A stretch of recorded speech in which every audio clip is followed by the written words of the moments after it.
Welcome, guys, to How the Frack We Got Here, a show that takes the news and events of the week and try to make sense out of it all. I'm your host, the most Will Buchanan, and on this show, we simply are all about the facts. There are plenty of news stations out there that simply want to do anything short but inform you. Here at How the Frack We Got Here, that's all we believe in. We go up to the left, we go up to the right, we go up to the middle of independence. We go after all sides because there's more than one side of a story to everything. And you need to know it all in order to actually formulate your own opinion. And that's what we try to do here at How the Frack We Got Here. Thanks for listening, and hold on. It's going to be fun. All right, guys. Today's date, November the 8th, 2023, and this is How the Frack We Got Here. I'm most Will Buchanan on the Frack We Got Here. We do take the events of the week and try to make sense out of it all. Before we get started, guys, we are a news podcast. We do try to get our sources from the most reputable areas with award-winning journalism. Not sensational news like Fox News or whatever left or right extreme sites you go to. At the same time, guys, we do try to watch our language. But let's be honest, words do fly. At the same time, there may be things that might be shown that might be too intense for younger viewers, so viewer discretion is advised. Aside from that, welcome. So, how do we really start this? I know for a lot of us, if you're like me, you probably tried to watch the You probably try to watch the Republican debate that's going on right now as we speak. And if you're like me, you're already annoyed. Of course, Governor Christie, Tim Scott, Nikki Haley, that's not her real name. Vivek Ramaswamy is still spinning it. At the same time, there's a bunch of these guys up there right now who, again, are making it easy for a man right now who could possibly, above all else, still win the Republican election, still can win the Republican nomination. Donald Trump still could win. This is a man that's facing multiple indictments and still could win the election while you have 5 candidates right now speaking that are trying to get the Republican people to watch. I'm sorry, Tim Scott, which we'll talk about very soon, very, very up and close personal. Nikki Haley, we'll talk about her too. Trying to be front runners. Unfortunately, it's terrible. Nope, I didn't try to watch. I don't blame you, lady. You shouldn't try to watch. You shouldn't try to watch at all because it's gonna be 90% bullshit. Yeah, I don't understand it at all. It's nothing to. I mean, they got nothing to go off of. See, the thing about it is they have nothing to honestly go off of. So, with that being said, they got to do the one thing they always want to do. They have to hit the classics. We're going to talk about how the Democrats went out spending. We're going to talk about how Biden is caving to Hamas. We're going to talk about everything under the sun except everything bad the Republicans did. And then they go from there as far as their constant bickering, throwing shots at each other. Oh, Tim Scott, a black man trying to run for white man's Congress. Nikki Haley, that's not her real name because she's initially has an Indian name and decided to transfer it to an American name because she wants to be accepted. Governor Christie, which I don't know why that man is still in Congress, and Vivek Ramaswamy is basically a YouTube star wanting to be a politician. That's basically it. But aside from that, like I said before, this is the 3rd Republican debate, and it's amazing. We went from a field of 11 to now 5. It's like playing Survivor and Big Brother if they were in the White House. It's about the best way I could put that.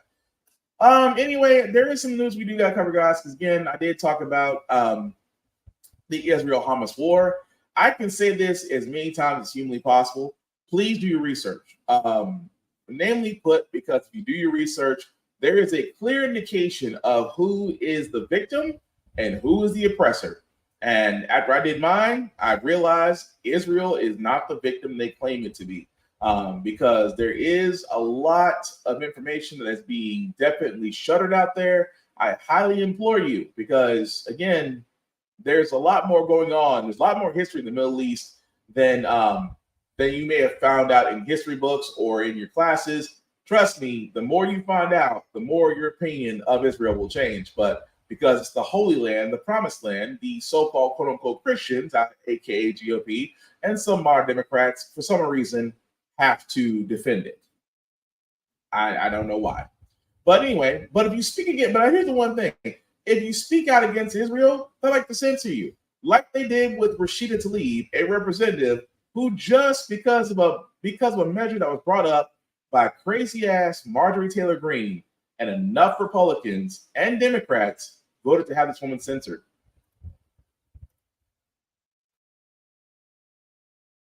not disposable.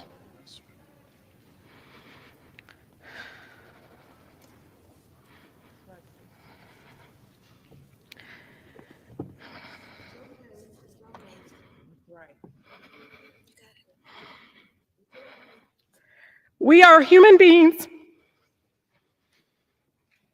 just like anyone else. My city, my grandmother, like all Palestinians, just wants to live her life with freedom and human dignity we all deserve.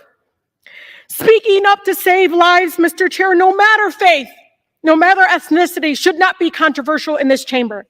The cries of the Palestinian and Israeli children sound no different to me. Why? What I don't understand is why the cries of Palestinians sound different to you all. Rightly said. Because again, guys, that right there is Representative Rashida Tlaib, a Palestinian American representative in the House of Representatives, because she spoke out along with Ilhan Omar about the fact that not everything is all rosy with Israel.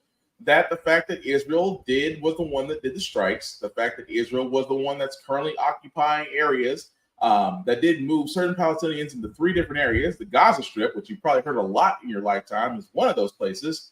At the same time, she's only pointing out that, hey, how is it that, whenever it comes to Israel, you're ready to go guns in, weapons in, all this stuff, but yet when Israel attacks Palestinians in Gaza, you get quiet. That's the only thing she's saying. And I think because of her heritage, I think she has a leg to stand on in the race. And again, guys, I keep pointing this out. When it comes to certain things, be informed. And I say at the beginning of this podcast, I sit there and say about not getting influenced by extreme news, because Fox News paints Palestine and Gaza like they're the second coming of bin Laden. Here's the problem when you have that kind of misinformation, especially for Fox News, because you heard me say it a lot on this show, Fox News is not a real news station. It was proven in court. The fact of the matter is Fox News is a extreme political right-wing tool that is used to scare grandparents and napkins. That's all it's designed to do. The reason why I say that, because of this story. A woman was arrested after driving her car into an Indianapolis building she thought was an Israeli school. Here's the thing. She sat there and said that this location there that you see right there, she believed because of her watching the news from the Israel-Hamas war. She believed that location was a teaching ground for a Palestinian terrorist cell. And she took it upon herself to use her vehicle to crash into said building, and then had the audacity to turn around and tell the police, "Oh, I thought it was a terrorist cell, and I planned to attack what I thought it was because I think that's terrorists there." And I know a lot of people are going, "Okay, that's one crazy ass, possibly white lady." You might be right, but where did she hear it from? She sat there and told police she was watching coverage of the Israel-Hamas war since the surprise attack on October 7th. Now, here's the thing I'm going to keep pointing out, and so true. I'm just saying. Here's the thing I keep pointing out, guys, about misinformation. Misinformation can be just as effective as validated information in the right hands, because that's not the only person. I'm pretty sure there's people out there right now. We even got through talking. There was even a story about one Palestinian child that was shot by a neighbor. The child was 7. I think the child was 8 years old. 8 years old, shot by his neighbor, only because out of fear. And again, this is Fox News at its finest. Fox News, Newsmax, and other ones out there think that there will be an imminent attack on the U.S. There won't be. There's nothing out there. And this comes straight, not only from my knowledge, this comes straight from the Department of Defense, from the Secretary of Defense. The fact of the matter is, the fact that they have no basis for coming after us. As you can see, Israel has its own problems. See, right now, it's amazing how we talk about Israel as well. We talk about welfare queens out there. because certain napkins will sit there and say, well, we gotta protect the welfare queens. Israel is the biggest welfare queen this side of Mississippi and Kentucky. Israel gets at least $3 billion from us annually. Not only that, now they're getting weapons and possible troops in that area. Now, keep in mind, the only reason that we have a deal with Israel is because we have 3 strategic bases in the region. Because we always fear that Putin may try something. That's the literal logic they try to go by. We have to occupy this space in case Russia ever wants to fuck around and find out. But the thing about it is, when you see this type of stuff out there, this misinformation, and you don't, and I try to tell people all this all the time, misinformation is an effective weapon. Don't believe me? Ask Donald Trump. Donald Trump used misinformation and white man rage to get into the White House and was able to disman enough people not to vote, but engage enough of his people to vote. He got enough people not to like a woman who was highly qualified to be president. Think about that for a second. A man whose claim to fame is reality stardom, failed businesses, multiple bankruptcies, and yet for 2 years of campaigning was able to tell American people that a woman who was a first lady, a state senator, a secretary of state, and has been around Washington and literally called everything right about Trump in the presidential debates. He got enough people to make sure they didn't vote for her or not vote at all. Why? Misinformation. That's why I keep pointing this out, guys. Misinformation is a very, very, very effective ass weapon. And it can be used here again, especially with the Democratic presidency coming up. With the presidential candidacy coming up for next year, because we might be getting Republican debates. At this point, there are very few Democrats that will stand up to Biden, and Biden looks like he might have a clean slate going into the next round. We're not sure about that. But again, I implore you, I cannot say this enough. Stay informed about everything that's going out there. Not to the point where you'll be misinformed and do something stupid, like shoot an 8-year-old child or run your car into the building thinking that it's a terrorist cell. But honestly, there's plenty of sources out there to where you can get your information. If you don't know them, ask. I'll gladly tell you. But at the same time, we cannot let misinformation guide us to do silly, stupid, or dumb things that can result in damages or even the most extreme case, loss of life. And again, we can keep going. Trust me, we could. But we have to keep rolling the stories. For all those that there were a lot of, especially for yesterday. Yesterday did actually have a lot of elections going on, voting decisions, things of that nature. I have to give 2 things to Ohio. Number one, Ohio put women first. This is the first time Ohio, after yesterday, will be the first state to enshrine abortion rights into their constitution, protecting women's rights to abortion. I have said it once. I have said it thrice. I have said it 4 times. I will say it again on this show. Hi, my name's Will. My show is How the Frack We Got Here. We are pro-choice. On this show, we are pro-choice. Why? I'm not a woman, okay? I've never had to deal with a woman. I never had to deal with feminine problems. I never had to deal with anything the pressure that comes with a woman. So therefore, am I the appropriate person to speak a woman's rights? Hell no. I believe a woman should. I believe a woman should be able to talk. I believe a woman should have choice over her body. The choice and consequences should be hers and hers alone. If she wants to have a baby, have a baby. You don't want to have a baby? That's cool too. It is your choice. And that's how it should be. At the same time, I do believe that a man, and a lot of people get mad at me, but I'll say it anyway. I believe that when it comes to the rights and choices of a woman, a man should not interfere. And I say this all the time.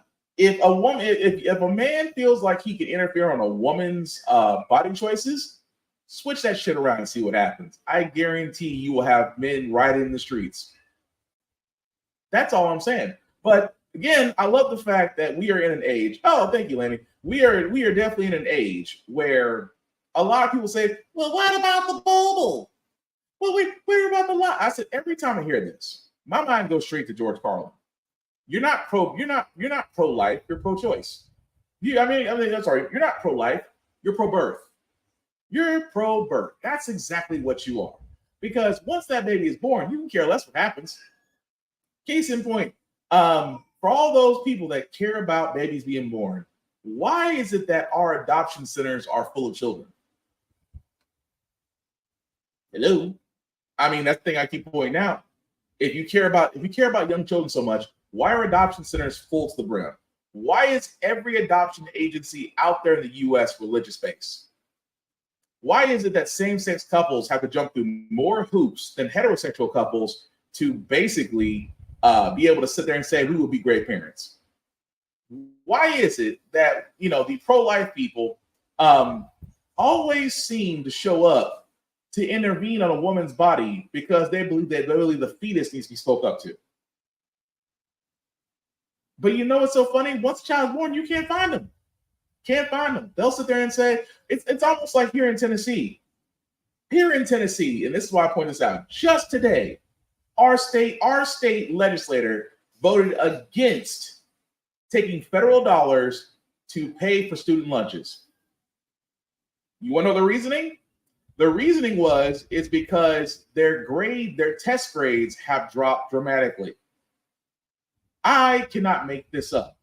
And the Tennessee State Legislature of Commerce right now, they passed a measure, overwhelmingly all Republicans voted for, to reject federal money for free student lunch programs because the students are not performing well. Let's not forget the fact that education has been on the back burner of Tennessee as they just now decided to build another $10 billion stadium, even though they already have two. They've never actually created a football stadium for the Titans, which actually costs over $4 billion. The Music City Center, which is another $3 billion. So you're telling me you have money for sports teams, but apparently you have no money for education. Again, education's been in the toilet. Public education across the board. And this is why I say I feel for teachers. Teachers are still underpaid. Here in Tennessee, they still are. But you don't want to address that problem. You don't want to address the overcrowding. You don't want to address the fact that there's not the same type of assistance for educators, not just teachers, but principals, staff, things of that nature. After school programs, music programs, vocationals like metal shop, wood shop, auto shop, those things are gone or almost close to gone. Or even 4-H programs, because students may want to be farmers too. There's nothing wrong with that. But those programs are gone or extinct. But it's amazing to me that even in my state of Tennessee, that they'll turn around and sit there and say, we don't need it because the grades are bad. So how the grades can get fixed then? Which says, I love what Ohio did. Ohio sat there and said, you know what? We're not going to wait for Congress and the Supreme Court to get it right about abortion rights. We're going to go ahead and make sure our state is taken care of. And from there, we'll be fine. Of course, if you're a woman in Ohio, you're extremely happy right now. But also, what did you say, Lanny? Why are they also pro-guns? Because Americans always have the fear that the government will come for their guns. And really quickly, it's funny as hell because I can't tell you. I have firearms, but I'm not. But let me tell you something. I always kill them and say, "Well, I don't want the government to come for my guns." The government can get better shit than your 2 measly AR-15s that you purchased at Bass Pro Shop. It's funny to me. Why do you think the government cares about what you got when they can get better shit?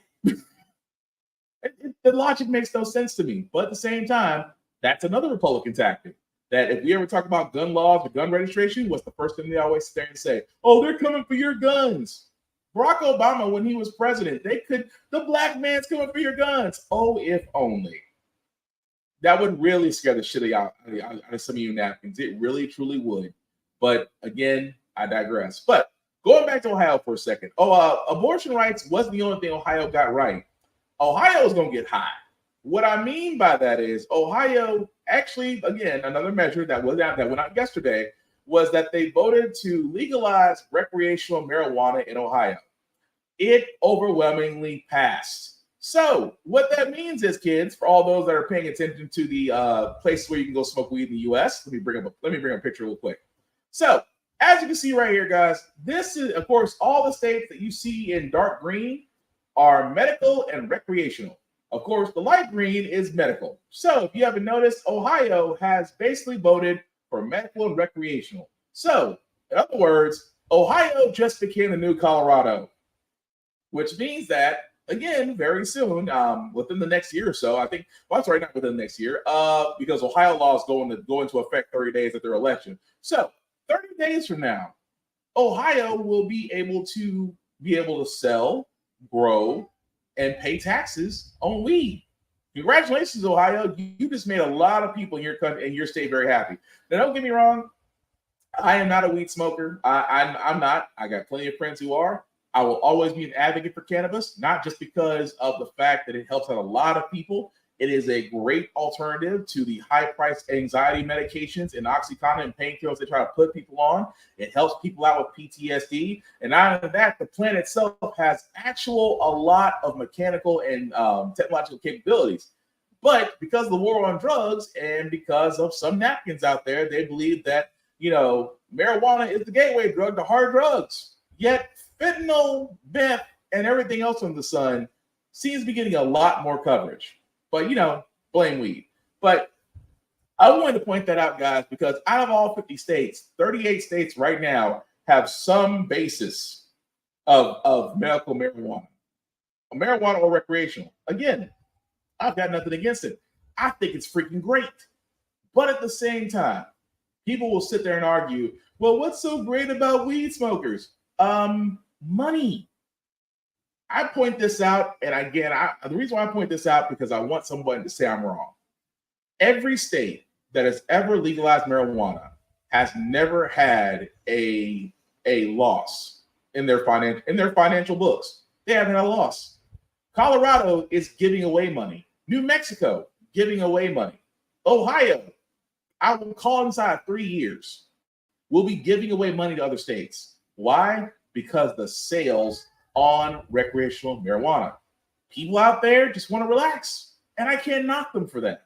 At the same time, guys, again, with marijuana, it's simply put, it's one of those things where it's two parts. Before we get to our next story, it's one of those things about marijuana. It's two parts. Number one, if you legalize it, you also must decriminalize it, which means that for every state that has legalized marijuana, they have to decriminalize it, which means that if you are currently incarcerated for a marijuana-related charge that did not lead to loss of life, chances are you will probably get out. And unfortunately, in the South, because Tennessee is only good for two things: taxes and incarceration. And unfortunately, the corporate CCA, I should say, the corporation that actually holds private prisons, the most in Tennessee, actually has headquarters in Tennessee. They lobby every doggone year to make sure that marijuana does not become legal in Tennessee. Why? 90% of their prisons hold people on 90% of their prisons in which people are incarcerated in Tennessee have marijuana charge.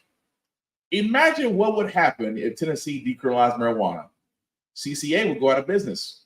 And that's the thing. They don't want to sit there and say the quiet part out loud.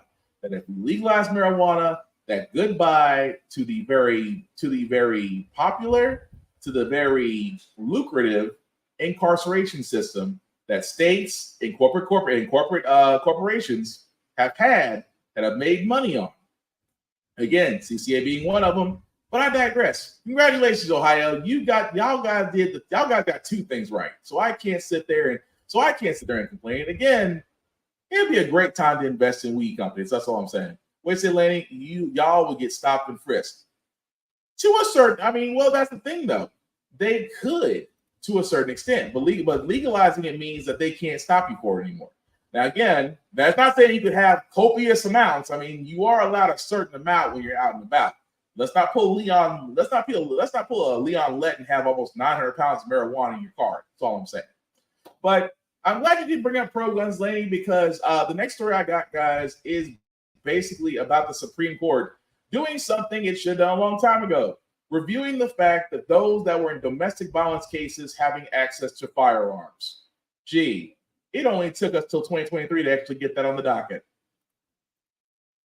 So glad you're streaming with us. Well, as if victims of domestic violence haven't suffered enough. Now imagine allowing that abusive partner or spouse to legally have a gun. It's a chilling thought, isn't it? Well, that may now change because it appears that the Supreme Court will preserve a federal law that prohibits people under domestic violence restraining orders from having guns.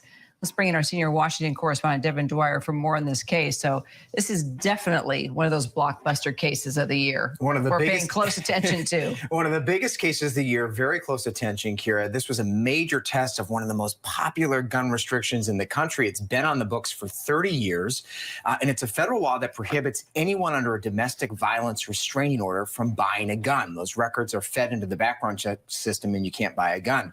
The FBI says the system has blocked 77,000 attempted firearm purchases since 1998 by domestic abusers. And public health experts have told me that they see a measurable decline in that time in a number of deaths of women by their domestic abusers. So this is widely seen as a good measure. But today at the Supreme Court, they heard a challenge to that law brought by a Texas drug dealer who's in prison right now. He's facing gun charges. He was abusive to his girlfriend, but he said there is no historical precedent for this law. And the Supreme Court says gun laws have to have ties to history. So that's what today's debate was all about. So what do you think? Where do you think justices are leaning? It was pretty clear today. This is a tough case to say you're going to knock down this law and side with the abusers. It was clear there was at least a majority to uphold the law. So huge relief among gun safety advocates.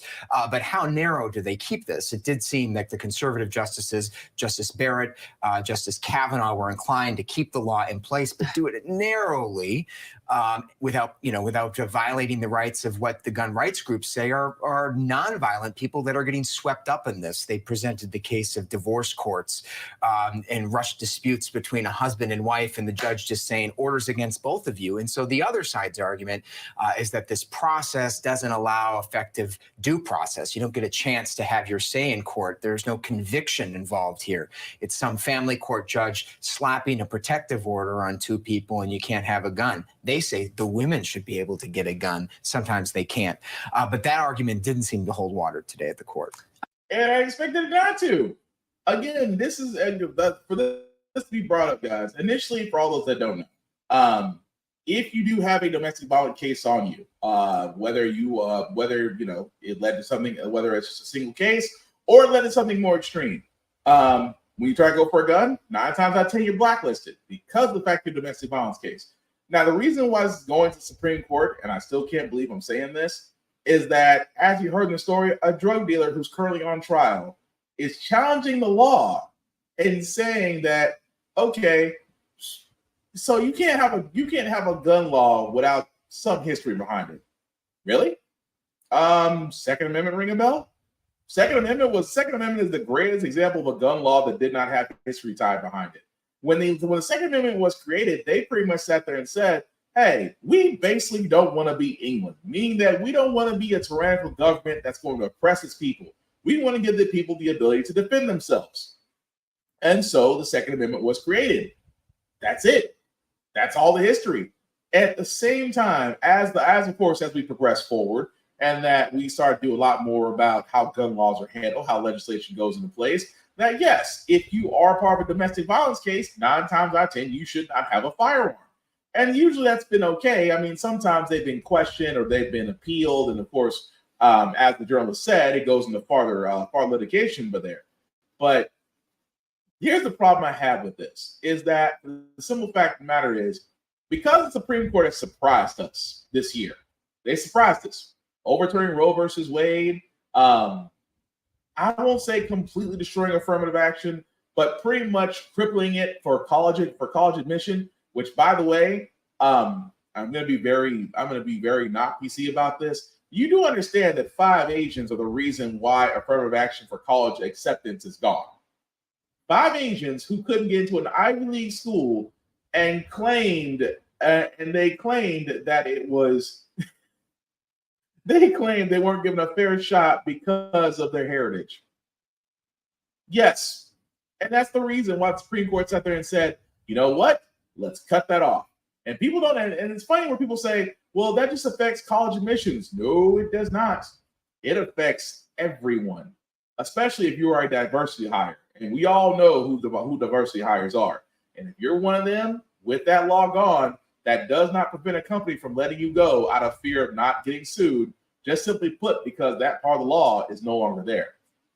So what does that got to do with domestic violence? Well, pretty much, if the Supreme Court could overturn parts of affirmative action, the scary part is in a conservative-leaning Supreme Court, they could rule against this and say, oh, well, we need to cut some parts off of this because, some people just get a bad rep and they get that DA case put on them and they didn't deserve that. So let's cut this part off. That's what I'm afraid of. That you have a conservative-leaning Supreme Court, and again, conservatives, pro-gun, pro-family, pro-religion. It's always three somethings. They come in threes. This is why I keep saying it's kind of a danger whenever we see something the Supreme Court takes on, because usually when they make a decision, it is life-altering for a lot of people. And that is what I'm worried about. What do you say, Lainey? I'm talking about them now just stopping folks just because. Oh, they do that? And again, it's improbable cause. That's why I'm saying it's another thing. And I wish I could go into the whole thing with law enforcement, the fact of stop and frisk and that stuff, but I have to say that for another day because I had to keep the ball rolling. But no, lady, you're 100% right. It's amazing what the police can do, and it kind of goes into our next story, where it's amazing, and I keep on saying this all the time. Whenever police do something, or they're caught doing something where it leads to loss of life, or it's extreme use of force, or things of that nature, they either have accountability, they either have an excuse, or they have something that protects them, like immunity, classified quantitative immunity, which again, I wish they would get rid of, which we almost did get rid of if it wasn't for Tim Scott.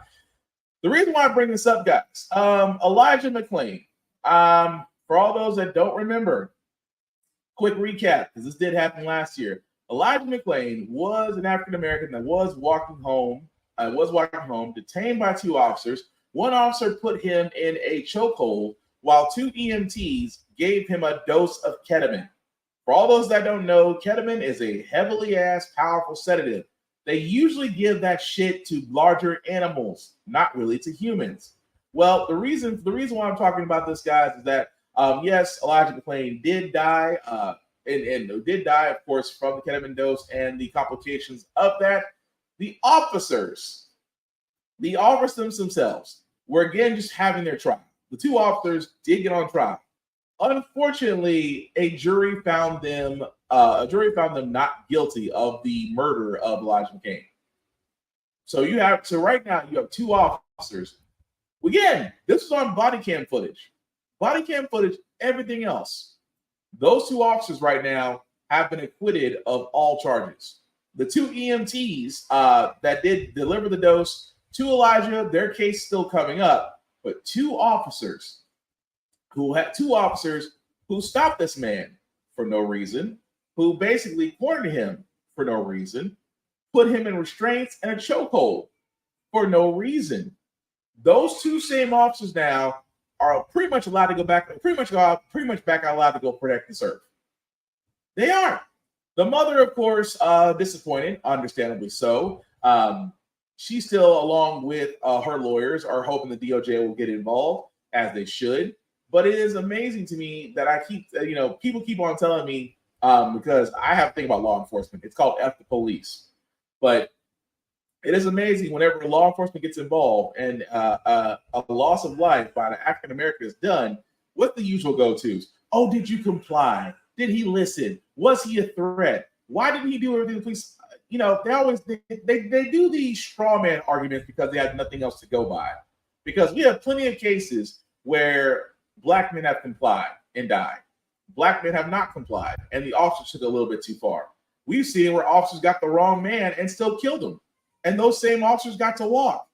So it is amazing to me how people want to sit there and say, "Well, I think law enforcement should be given more grace."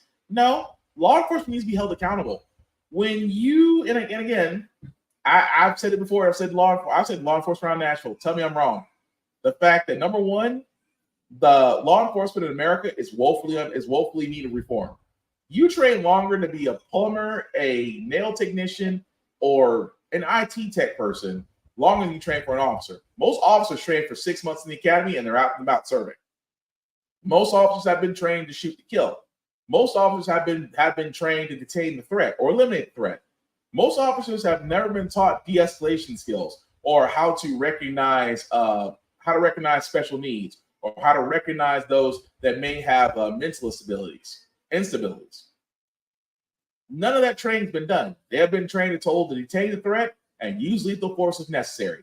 Oh, and by the way, with quantitative immunity, that means you don't have to give your testimony immediately. You can come back 48 hours later and give your statement. Messed up, isn't it, that an officer that takes a person's life has a couple of days to come back and think about it and then give their statement. Whereas anybody that's ever been arrested before, you don't get that same type of grace. At the same time, guys, we see stuff. I mean, we see murders that are continually happening. At the same time, there needs to be a level of accountability. And thank you, Osmond. They are all accountable, as they should be.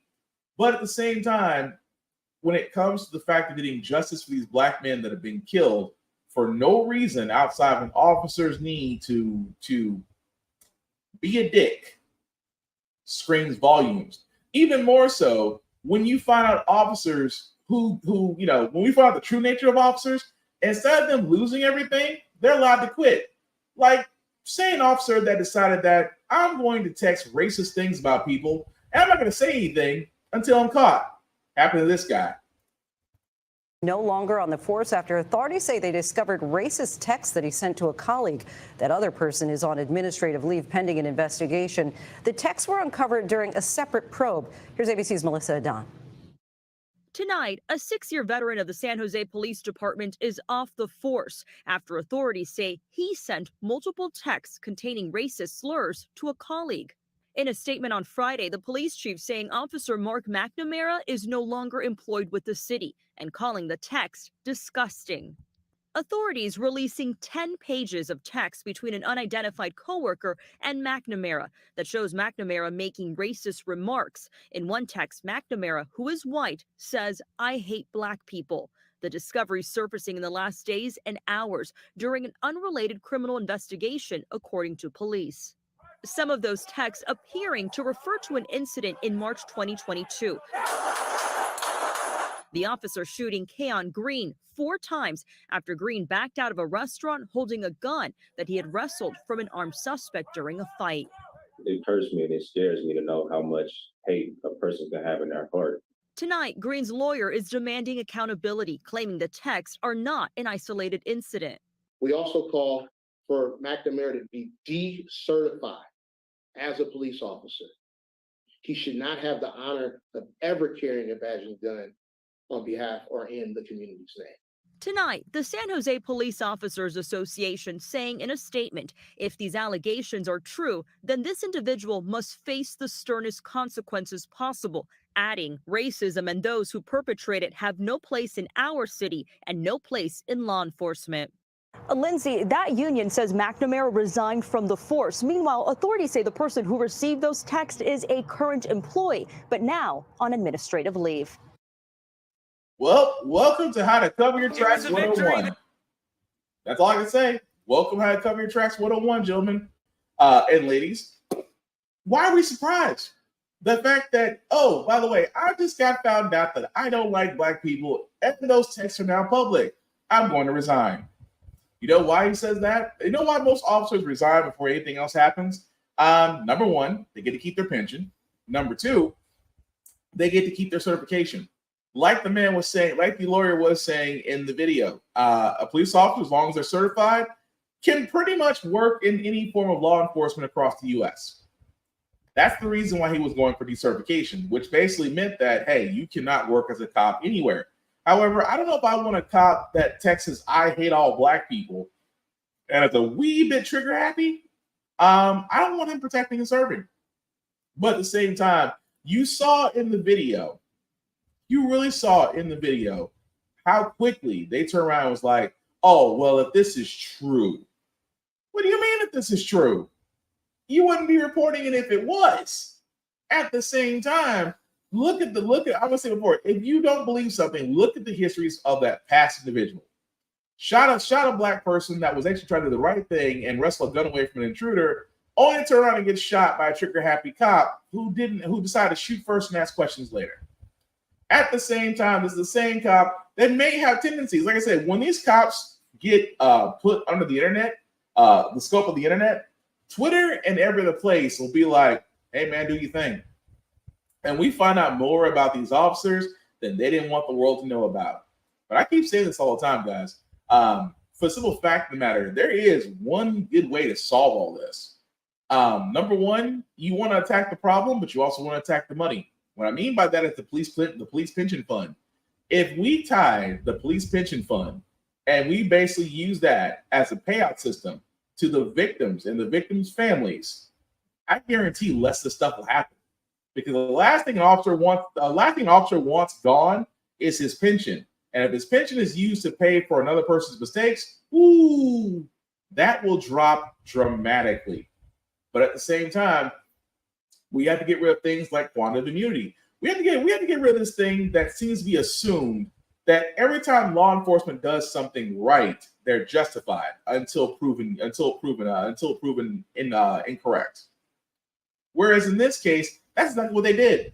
You basically allowed him to resign, and the person that basically sent the text to, oh, well, they're on a leave of absence. Gee, I wonder why.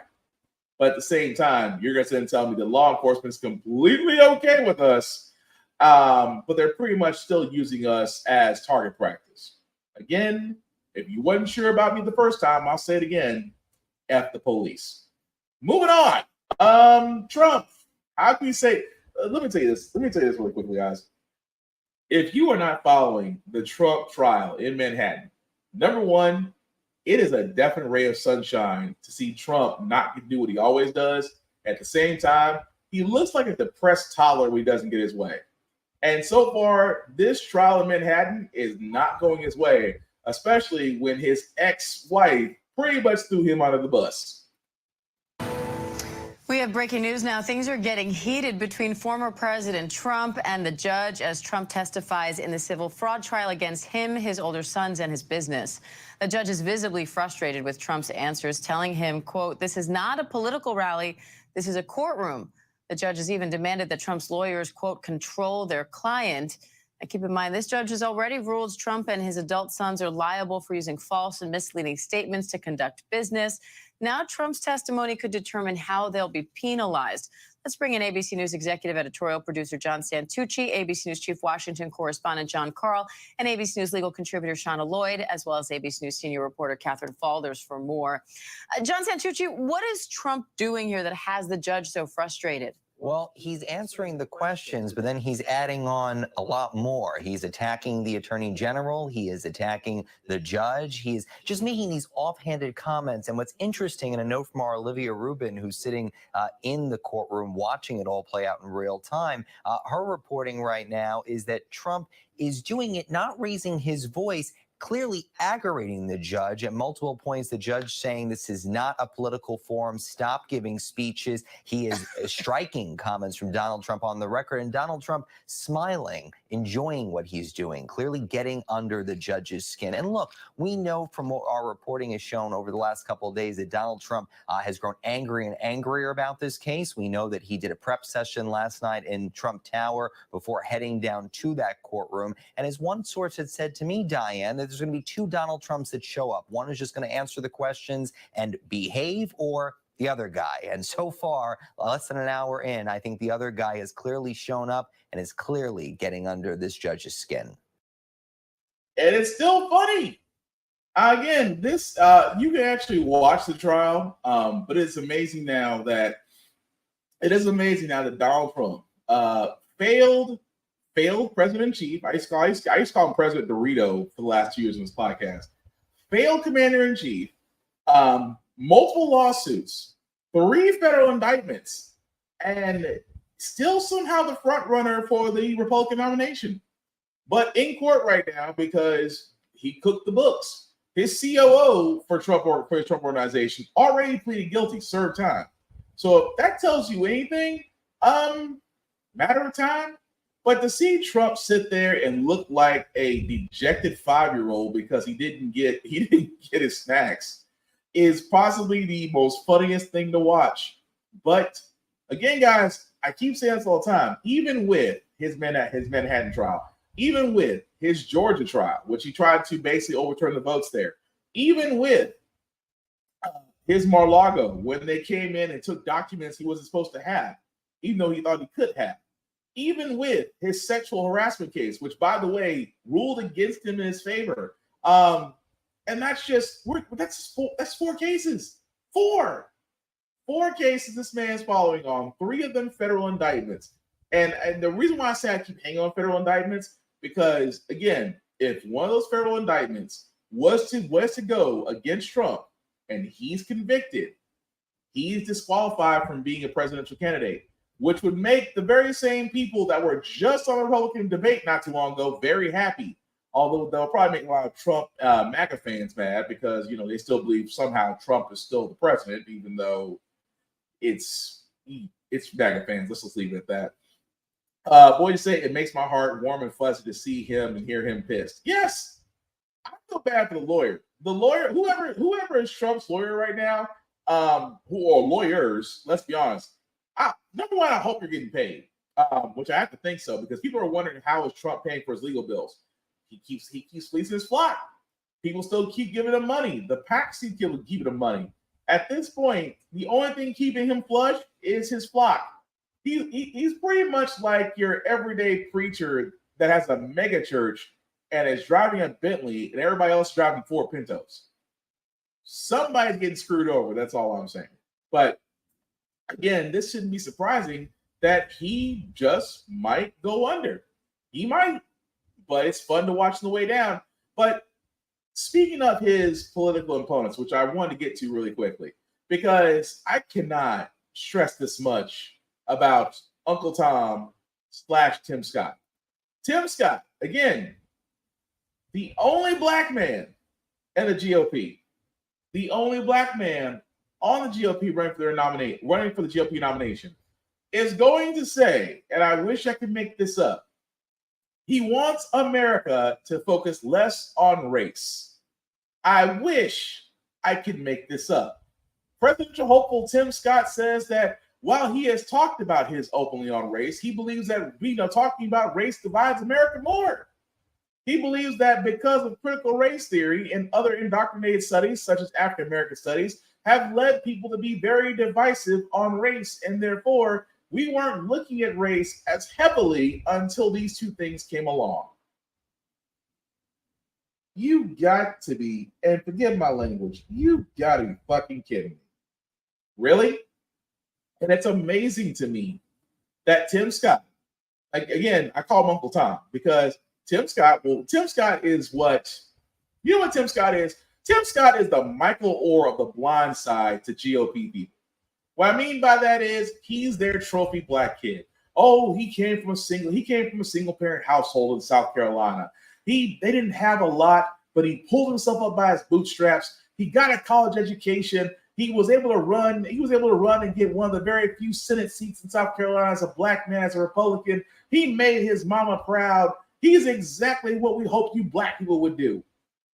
That's exactly what it is.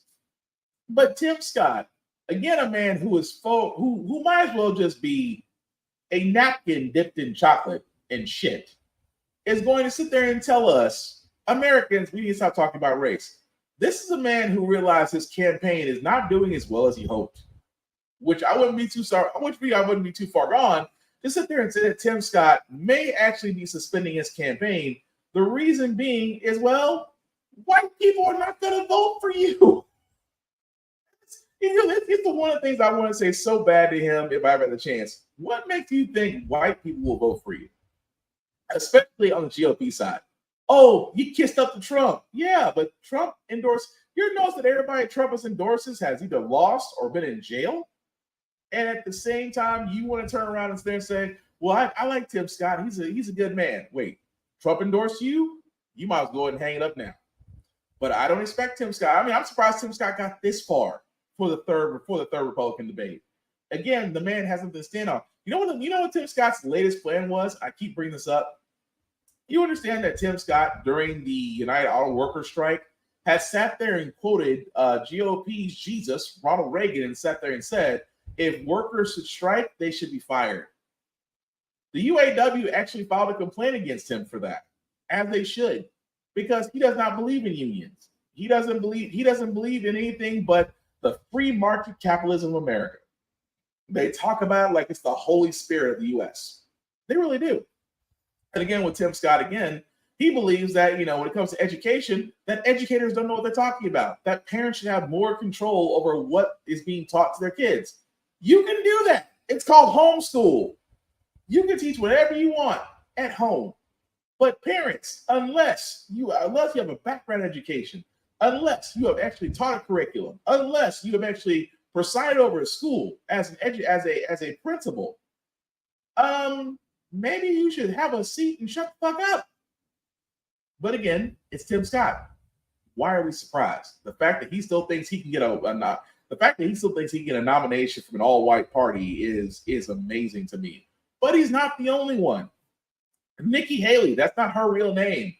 It's also in hot water. Why? Because like a lot of these Republican opponents, they're all taking private speeches. These private donors, things of that nature, they usually come in, $250 to $300 a plate just to hear these people talk.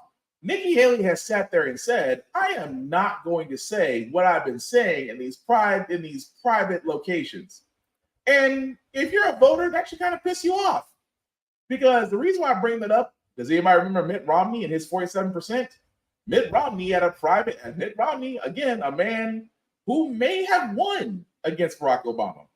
If it wasn't for somebody recording him at a private dinner where Mitt Romney said, the 47% of Americans out there who are minorities will never vote for someone like me.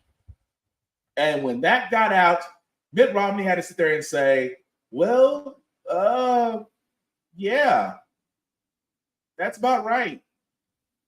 Kiss his presidential election goodbye. Why am I saying it's about Nikki Haley? Because she's the same way. Nikki Haley was a failed ambassador for the U.S. because she thinks she can talk about Ukraine, but really she hasn't done shit in that position when she was first there. She was a terrible representative, again, voting against women's rights and minorities, but yet this is the same person that believes she can go ahead and clean up Congress.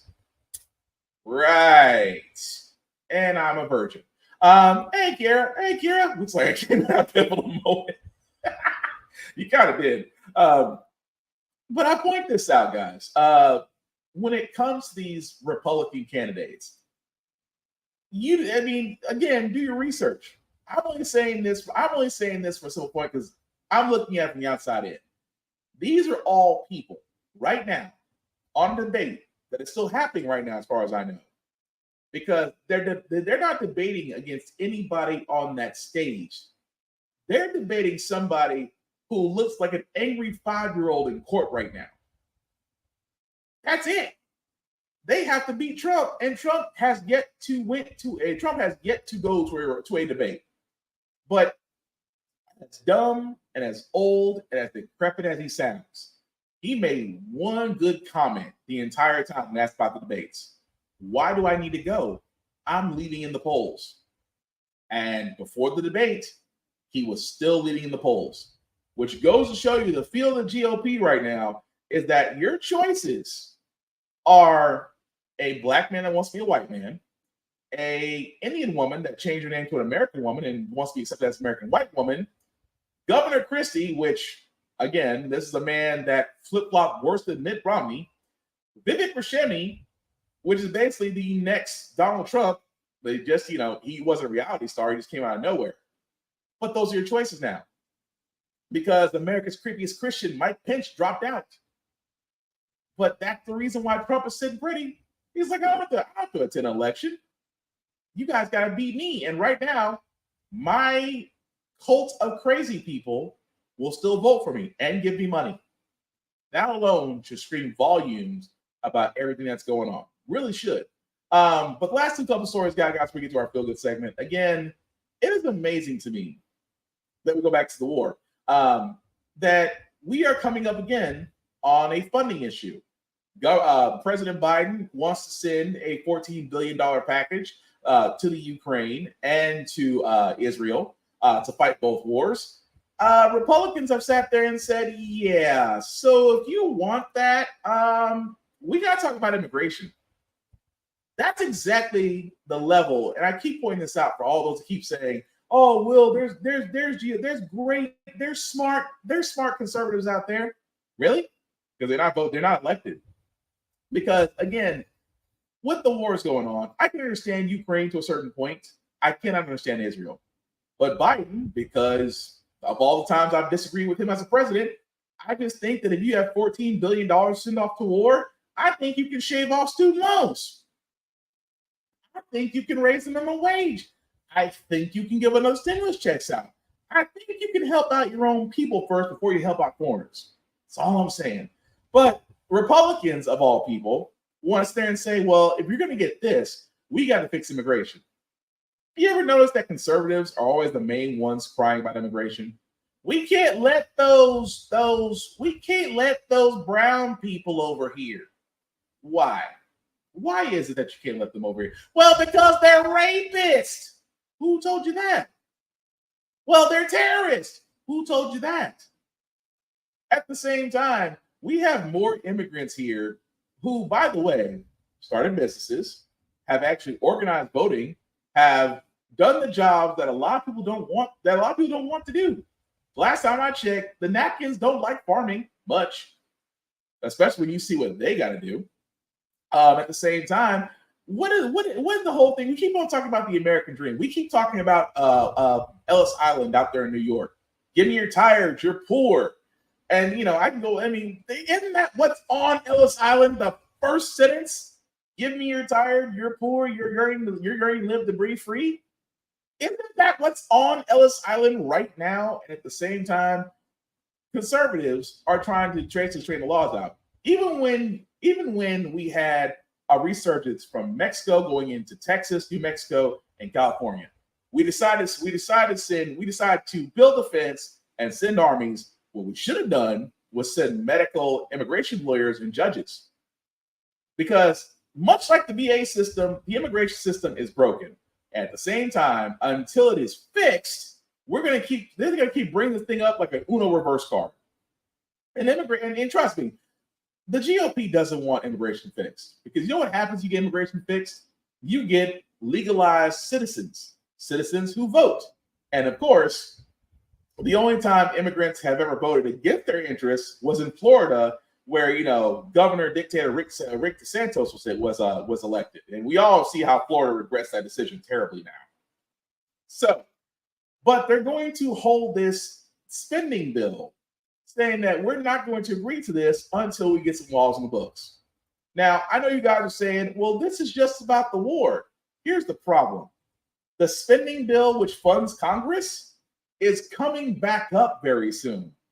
And if we don't have an actual plan on how Congress is funded, a shutdown is imminent. Now, I keep on pointing this out. Here's what should tick off a lot of people. You understand during the government shutdown, senators and representatives still get paid. Government workers don't. Senators and representatives still maintain their benefits. Government workers don't. Medicare and Social Security benefits still get paid out. But SNAP, food benefits, things of that nature get halted. So again, I keep pointing this out, that the people you should be mad at, because if you're a government worker, sometimes it's a great thing. Being a government worker means you do have guaranteed employment until there's a shutdown, and then you're out in the cold. Whereas the senator or representative can still be fine, be paid, get endorsements, and be all right. And this is why I keep bringing up the fact of the matter is, guys, not only with the presidential nomination coming up next year, the year after that, the midterms, where the House and the Senate get picked on. Not only that, but in your local areas. This is why I keep saying all the time to get informed about what's going on, not just federal, but local. Because once you do that, your perception on a lot of things are going to fucking change. And I mean that from the very bottom of my heart. Your perception of everything's going to change unless you're informed and stay informed and help people too. Oh, I'm sorry. What did you guys say? Tim Scott is the actualization of when Uncle Ruckus became mayor. That's fair. I'll give you that. But anyway, the last story we got, guys, is, again, I'm not surprised. Again, with the Republicans, I know I get heavy on the Republicans, but trust me, if you catch me on good days, I get Democrats too, because Democrats don't be making all the smart decisions either. But this week just has to be all Republicans. George Santos, a man who has shown that you do not need to be qualified to be elected to Congress. You don't even got to tell the truth. If you can sell that lie and make it sound as sweet as sweet potato pie, people will elect you. Today, Congress was supposed to either elect him to kick him out or basically vote to keep him in. Guess which one happened? This hour out of Washington, D.C., the House has rejected a bid to expel Congressman George Santos from office. Lawmakers have decided to wait for the findings of both an ethics probe and a criminal trial against Santos. The effort to oust him was led by his fellow New York Republicans who say he is not, quote, fit to serve. The move failed to get the 2/3 majority it needed to pass. Santos pleaded not guilty to federal fraud. Yeah, I can't stress that anymore. George Santos, a man who lied about where he went to school. He lied about every campaign he was a part of, even some GoFundMe's to where it was supposed to help. It was supposed to help war veterans, but really went to him. A man who has yet to be told the truth. Has yet told the truth. Anything he says is currently under an ethics investigation. And fellow Republicans sat there and said, "We need to get him out." The entire GOP said no. And I'll say this once, and I'll say this again. The GOP, as of right now, their only power in Congress is the majority of, their majority, albeit slim, is in the House of Representatives. They can't afford to lose a single seat. No matter how corrupted that person said to get there, they can't afford to lose them.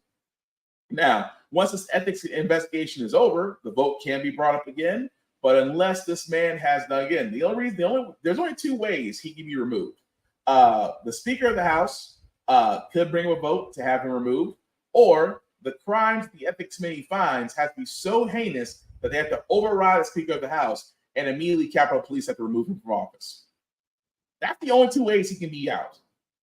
I'm curious to see what they're going to come up with, because as the GOP says, it's not about helping the people. It's about retaining power.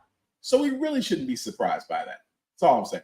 But we're going to move on to our feel-good segment, because usually on How the Frack we got here, we cover a lot of things that are doom and gloom. Sometimes we use faith in humanity, but hey, it's Wednesday, it's hump day. We need something good this week. And hopefully this next story that I have will definitely make you feel good, put some good vibes in your system. I love to see when people who make a difference get rewarded and get acknowledged for it, because you should always be able to give your flowers to people while they're alive, in my opinion. And I came across a story on Good Morning America, and I thought I'd share this with y'all. We have the man of the hour. We've been waiting to meet Vince. And you know what? He's right on the other side of this curtain. He's a writer, he's a poet, and he's an advocate for people with disabilities and disadvantages. He thinks he's here at the Hard Rock Cafe, to discuss his documentary, but of course, we couldn't make it easy for him. It's really not the event he thought it is or was, but he's about to get the surprise of a lifetime. So let's go find him. You guys open the curtain. Let's go. Open the curtain.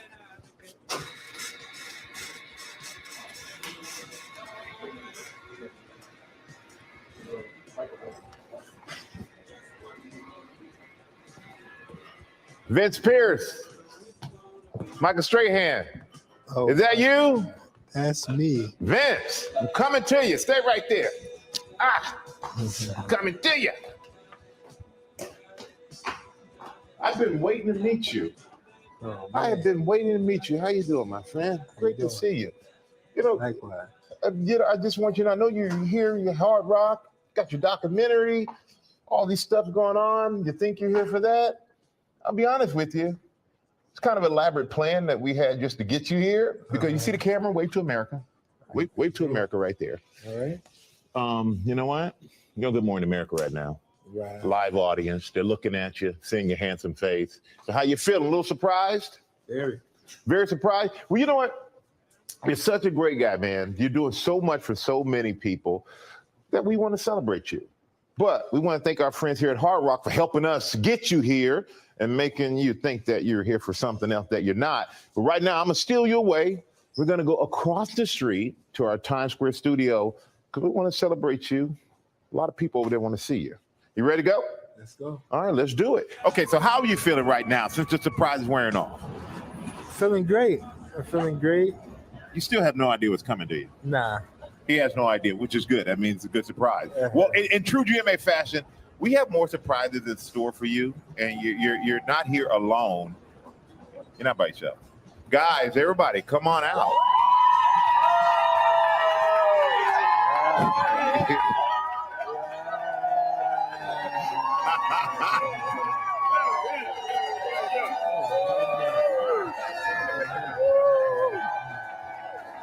All these people, your family, your friends, everybody is here for you, the co-workers. They all want to celebrate you, Vince. You deserve the celebration for all the inspiring work that you've done. But while they may know how great you are, they know we want the rest of the country to know how great you are. So let's take a look. The most special thing about Vince is just his charisma. Vince is like actually the coolest person you've ever met. When he enters the space, he commands attention. He just smiles. He just lights up a room. And there's something really contagious about that. Writer and musician Vincent Pierce turns his struggles into lessons through the Reality Poets, a group of gun violence survivors using poetry and art to advocate for those with disabilities and disadvantages. Hit in the neck, I ain't even feel the burn, paralyzed instantly. Praying to God, please don't take me now. I got a little girl to look after, and I'm not trying to look after her from the sky. In 2012, Vince was shot, leaving him wheelchair bound. Slow down. Stop playing with them guns. Stop selling them drugs. But God is a forgiving God. So sit in this chair, my son. Learn life lessons. And know that life is a blessing. Turning his pain into perseverance, Vince sharing his story in impactful ways, educating kids about the consequences of living a life on the streets. I'm very proud of him because I don't know how I would have reacted in that situation. I'm very proud that he handled it and going on with his life and doing good things. It means a lot to me that he's a leader in the community because a lot of communities don't really have someone they can look up to. For him to be that for people, and for me, it's a cool thing. Now the director of Open Doors, a nonprofit working on gun violence prevention and disability justice. Vince is looked upon as a leader. As soon as I come up with a new project, he's the first one that I call right away. Vince is a great leader. I feel very good because he's one that speaks up. He's not afraid. There's a presence about him. So when you speak to him, you feel the presence of him being incredibly present. With his humor and humble voice, he continues to inspire all around him. Vince definitely makes me a better person. I would say really just because he brings the best out of me. I don't want to let Vince down. My dad inspires me, even though he has limitations. He showed me that anything's possible and you can do anything you put your mind to. Thank you, V. You know, you're my man. You know, I'm your man. You know, I got your back. Vincent, I love you. Keep doing what you're doing. Hey, Dad, I love you. I'm very proud of you and very glad to be here to celebrate you. Now, Vince. Wow. I know this is a lot to take in, a little overwhelming moment for you, but how are you feeling right now? Surprised. Surprised? Yeah. You didn't know anybody else was here? Nah. Well, we saw your daughter, Natasia, in the piece, and she's here. Natasia, what is the greatest lesson that you've learned from your dad? To always surround myself with the right people and never allow myself to be peer pressured into anything. That's a great lesson. Same thing I got from my father as well. And you know what? Great lessons to listen to. And you know, your daughter's here. All these people are here, and they've been keeping this a secret from you. And you have no idea that something big is about to happen. You know what? We're going to make sure that this surprise and that you being stunned is worth it, my friend, because we know funding is very difficult for your organization, you know, to come by. So we have these friends. They're at the Craig H. Nielsen Foundation. They have been so impressed by you and all the work that you do, and they want to help your cause. So some of your friends are here to help us out. So I'm going to ask them to flip the cards There you go, Fred. Flip the cards. The Craig H. Nielsen Foundation is going to donate $10,000 to your foundation. What could $10,000 do for you? It can do a lot. It can help us go in schools. It can help us continue to work in the community. Continue the good work in the community, the great work in the community that you're doing. You know, Vince, $10,000 is nice, right? It's a lot of money. Yeah. I think we're missing a zero. Yeah, we're missing. We're going to do $100,000 for you. Now, how would $100,000 change your work? It left you speechless. Yeah, left you speechless. Which I get that. I get that. You know, $100,000. That's pretty good. Yeah. Pretty good.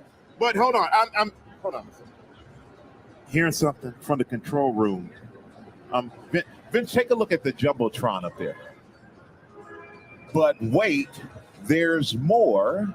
What could that be? $1 million.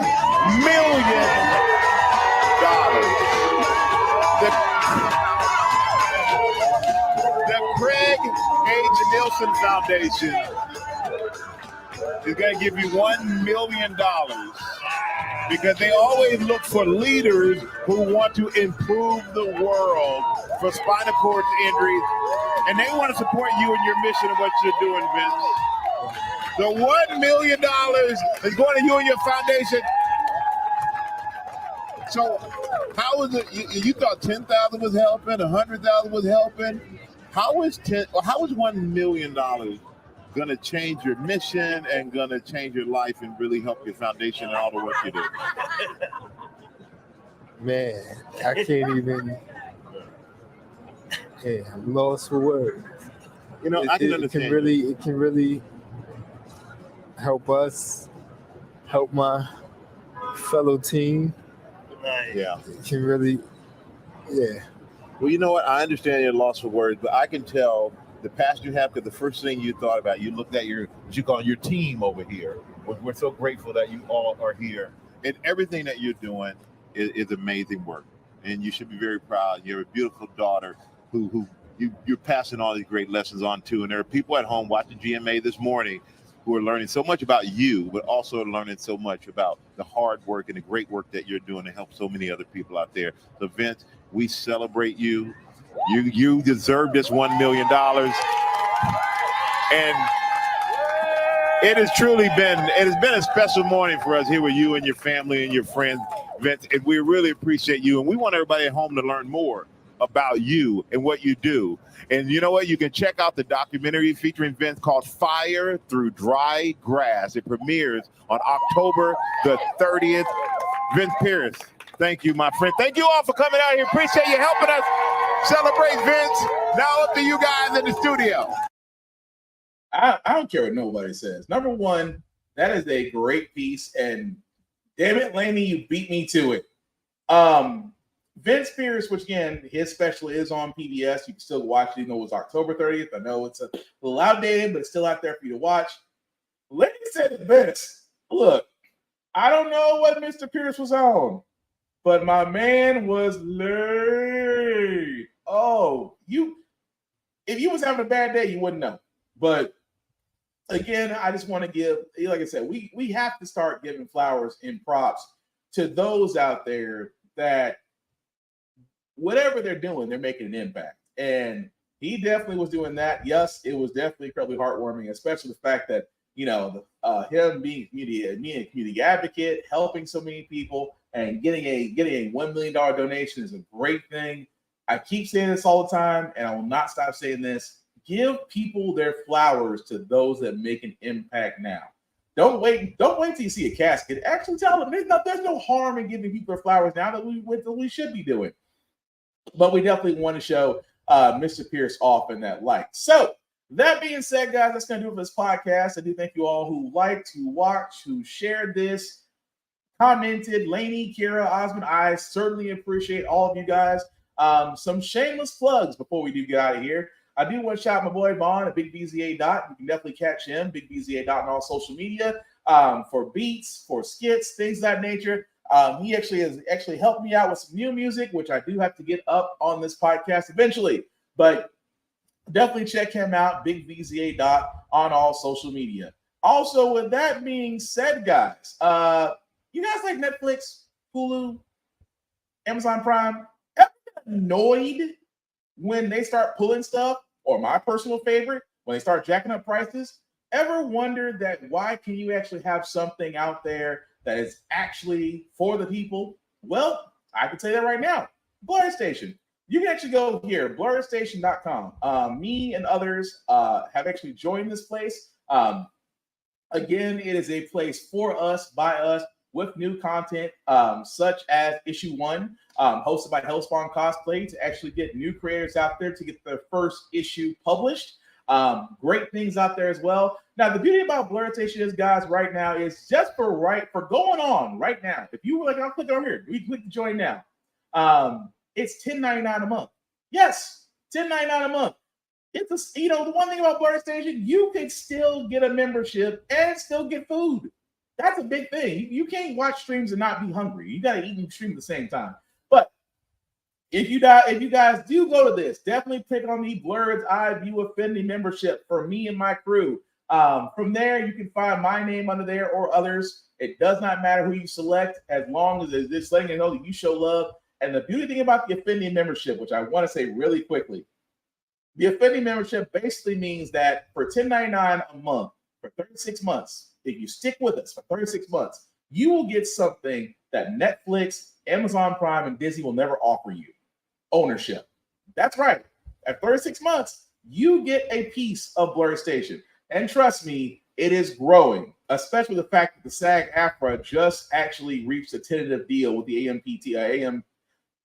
the Corrupt Movie Studios. Let's just call it what it is. Too many acronyms to say in one night. But again, definitely check them out, blurrstation.com. Definitely hit up the Blurred's Eye View Affinity membership to help us out. And again, enjoy the wonderful content that's there. I cannot stress that enough, because we definitely need something of our own. Blur Station is definitely it. That being said, guys, of course, Black Fox 447, where you can find me on all the socials. I usually do reviews on everything, including gym stuff, and do a couple of push-ups. And you guys heard me speak about Blurred's Eye View. It's a funny thing you should say that, because two of my people that I run with on that show, Lady and Kira, are also part of Blurred's Eye View. You can definitely check us out, Blurred's Eye View, on Facebook, on YouTube, and even Twitch. We're everywhere. We're growing, and we're also on Blur Station. So definitely check us out there, guys. At the same time, all of my podcast, guys, are that link at the bottom. Let me just make that a little bit bigger for you guys to see. If you copy and paste that link in your browser, it'll take you to my link tree. That's the YouTube and Facebook groups for all of my podcasts. How the Frack Got Here, Gibit Podcast, of course, off of this podcast. You can definitely like, share, and subscribe. Make them thing grow. Also, make it 3. Oh, Tafari jumped in. Tafari TV, definitely check him out. Tafari TV on all socials as well. But again, with that link, guys, like it, share it, and again, with everything that we talked about tonight, my big thing is I'm a big conversation person, which means I want to keep the convo going. The only rule I have, keep it simple. Let the facts tell the truth. And again, it is completely okay to agree to disagree. Now, granted, there are things out there that there should be no disagreements on. That's fine. But for everything else, there's room to agree to disagree. The thing about it is, you come in knowing a lot more than what you came in going out. That's the big thing I can say about that. Osman, any credible news outlets that you recommend? Really, to be honest with you, there's actually a lot out there. For me, I always stick with the ones that actually have the Nielsen Award, which basically journalism. So just really quickly, if you can go by 3 main channels, because every 3 main channels, ABC News, NBC, CNN. You can also go by addictinginfo.com. You can actually go by Politico. You can go by PolitiFact, which again was highly recommended for the fact they're looking for research-based truth evidence in anything that's published. So again, if you want more, I'll definitely reach out to you and give you my entire list that I go through. It's like 50 different sites, but I'll give that to you if you ask. But with that being said, guys, again, I cannot thank you enough for everybody that liked, that watched, let people know about this. As we're wrapping this up, the last thing I'll say about how the Frack got here, it's all about staying informed. We are not trying to reinvent the wheel. We are simply giving you all the information, allow you to make up your own mind. But we do provide a logical perspective that goes along with it. We do better as society once we're informed. We're progressive. We move forward. We try to basically correct the decisions that we got wrong, but try to make them right. Like electing our first Black woman to the Supreme Court, electing our first Black woman to the Federal Board of Governors, electing our first Black woman to literally be the first Black national cybersecurity director. And if Congress gets their shit together, we actually may have our first commanding Black officer of the Air Force. If that depends on Tommy Tuberville, but I digress. Again, guys, what we don't learn from history, we are doing repeat it. That's what we keep asking ourselves. Why does everything go up by our paycheck? Why are we electing different politicians, the same old game in Congress? And most importantly, how the frack we got here. Thank you all for watching, guys. Again, like, share, repeat. Check out Blurred Station. Check out Safari TV. Check out Blurred's Eye View. Check out Roomful of Blurs. Check out Geek by Heart. I have got to get a better outro than this. Take care of yourselves and each other. Stay informed because voting matters. I cannot stress that enough. If you do not vote, they will find a way to take it away from you. So vote and be heard. Be active or be quiet. Take care of yourselves and each other, guys. We're out of here. Peace.